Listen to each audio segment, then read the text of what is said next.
Thank you, Helen. And it's really, really good to be here. I was absolutely determined to make space in my diary to be here. I came last year and thoroughly enjoyed it, and this was very much at the first opportunity, a fixed item in my diary. And I must say, I know also that the Minister, who was able to join you briefly this morning, having seen her on her return to the Assembly building, she thoroughly enjoyed it and got a great sense of buzz and energy from being with you just for a few minutes.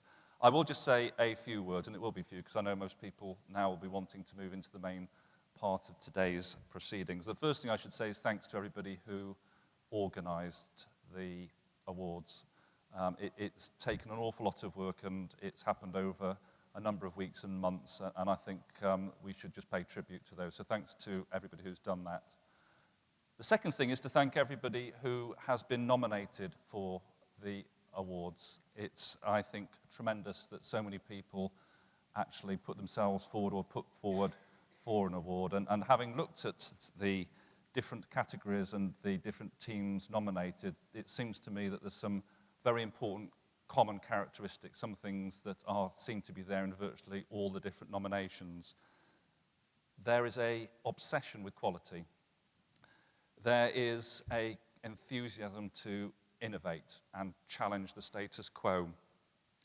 There is in many of them an appetite to see our system as a system rather than a series of disconnected bits, and to think about how we can make care for the patient something which transcends organisational barriers and boundaries.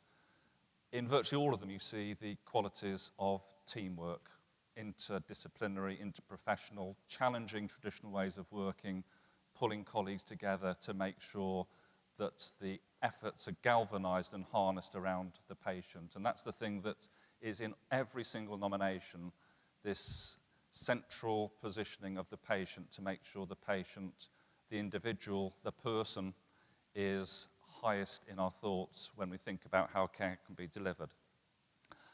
I recently had an invitation through Helen to speak at a UK conference, the major UK conference for managers, leaders, healthcare leaders, and it was a chance to showcase Wales, in a sense, and to begin to fly our flag quite proudly and increasingly loudly and say some good things are happening in Wales. We're not perfect, we're on a journey, but there are signs that we're moving in a good direction, and increasingly I think we should have confidence in showcasing what we do, not just within Wales, but in and across the UK and internationally. There's no reason why we should be coy or at all reticent in doing so. We've got an enormous amount that we can be genuinely proud of, and much of it is in this room.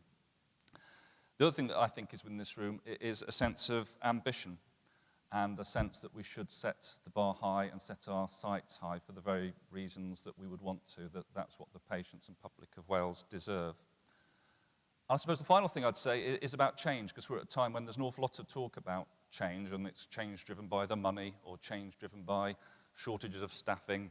And they're all desperately important, but there's another story about change, and the change story is what everybody in this room represents, which is the change which is local, the change which is focused around a particular observed problem, difficulty, the change which is bothered about the patient's experience, and the change which is driven forward by teams who are working with dedication, with determination, and with huge compassion to make care better for patients in Wales.